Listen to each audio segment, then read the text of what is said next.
ये तो आपने सुना ही होगा कि कई लोगों ने चांद पर जमीन खरीद रखी है, लेकिन क्या आपको पता है कि चांद पर जमीन के रेट क्या है? अगर हम आपको चांद पर जमीन के रेट बता देंगे तो शायद आपको यकीन नहीं होगा। तो सुनिए, चांद पर 1 एकड़ जमीन का रेट मात्र 3000 रुपए है। अब आप सोच रहे होंगे कि यह जमीन आखिर इतनी सस्ती क्यों है, लेकिन पहले यह सुनिए। अक्सर यह बात सुनने को मिलती है कि अमुक आदमी ने चांद पर जमीन खरीदी है। कभी सुपरस्टार शाहरुख खान का नाम तो कभी सुशांत सिंह राजपूत का नाम चांद पर जमीन खरीदने वालों की लिस्ट में सुनने को मिलता है।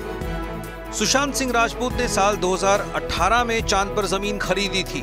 वहीं बॉलीवुड के बादशाह यानी शाहरुख खान को उनके एक फैन ने चांद पर जमीन तोहफे में दी थी। lunarregistry.com के अनुसार चांद पर 1 एकड़ जमीन की कीमत 37.50 अमेरिकी डॉलर यानी करीब 3112 रुपए 52 पैसे है। कम कीमत होने के कारण लोग भावनाओं में बहकर रजिस्ट्री कराने के बारे में ज्यादा नहीं सोचते। जब जमीन की कीमत तय है तो सवाल यह भी उठता है कि आखिर चांद का मालिक कौन है। आउटर स्पेस ट्रीटी 1967 के मुताबिक अंतरिक्ष के किसी भी ग्रह या फिर चांद पर किसी भी एक देश या व्यक्ति का अधिकार नहीं है।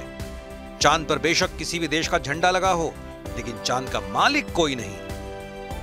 रिपोर्ट के मुताबिक लूना सोसाइटी इंटरनेशनल और इंटरनेशनल ल्यूनर लैंड्स रजिस्ट्री ऐसी कंपनी है जो चांद पर जमीन बेचने का दावा करती है।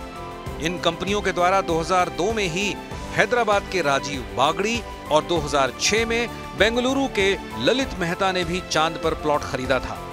इन लोगों का मानना है कि चांद पर आज नहीं तो कल जीवन तो बसना ही है। सुशांत ने चांद पर जमीन इंटरनेशनल ल्यूनर लैंड्स रजिस्ट्री से खरीदी थी। उनकी ये जमीन चांद के सी ऑफ मस्कोवी में है।